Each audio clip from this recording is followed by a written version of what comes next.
Hi, everyone. Welcome back to the Captain's Vlog. On today's show, how to create an interesting character, or how I do it. So let's get into it.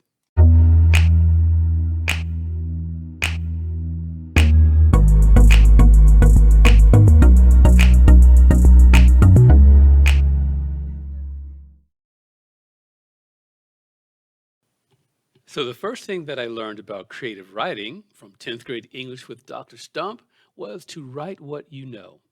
Well, what did I know? Nothing. But I had a very vivid imagination and a massive interest in all things sci fi. So I tried to understand why I was interested in any of these characters, and it came down to these. First, know your audience. My primary target audience is young adult males with an interest in sci fi action adventure. There is a tried and true formula for that audience as evidenced in Marvel, DC, Star Wars, Star Trek, etc. So don't reinvent the wheel. Here are a few questions to ask yourself about your character in no specific order or importance, or is it a complete list? One, are they visually appealing? Two, are they doing something interesting? Three, are they someone that you could relate to or be friends with?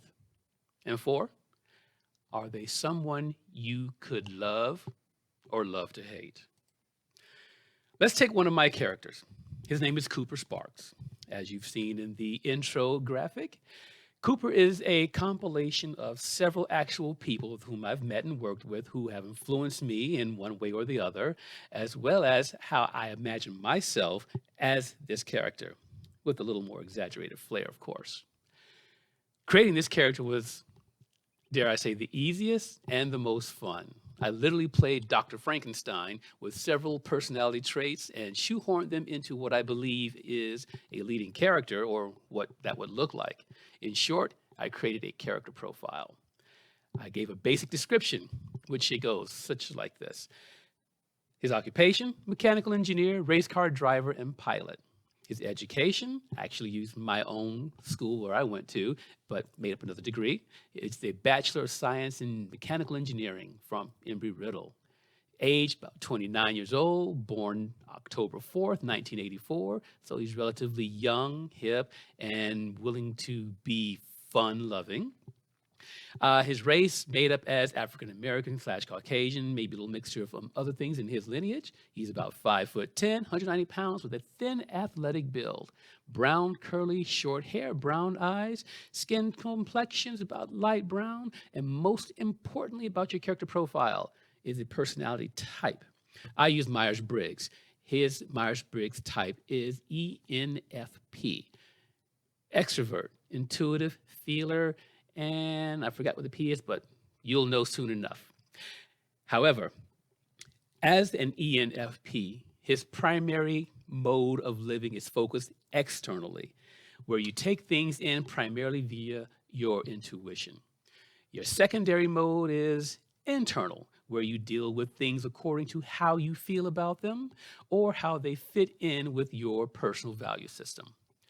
This really helps when you look at who that character truly is, what they are going to be like, how they're going to react, and understanding that personality type gives you this opportunity to grow them in a realistic expectation, and you can see a more dynamic progression with them.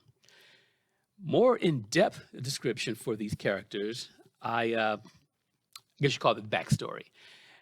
Do this for the main characters and some recurring characters.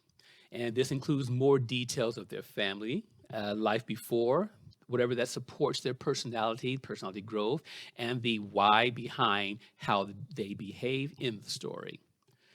In my opinion, the most important aspect of the character is the personality type.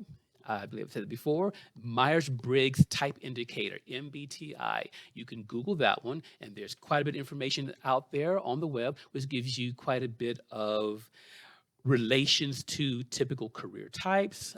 For instance, Cooper Sparks is a race car driver and engineer. There's quite a bit of information on what that character type is. I just picked one. It is similar to me. I'm an extrovert. However, I am a little bit different. I'm more of a extreme extrovert, so to speak. However, that's a little bit about me, which we'll get into another time.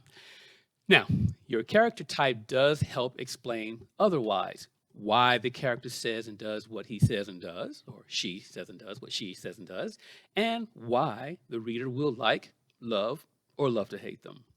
This gets really fun when you get feedback from others where they either let you know what they truly think of the character, which is good and bad. That way you can get the growth you want as a writer to make your character even more relatable. Now I've spilled my secrets, what do you think? How do you create your characters or any other artistic creations? And how do you get your patrons to become more interested and stay interested? Let me know. I'd love to hear from you. Until the next time, take care and happy reading.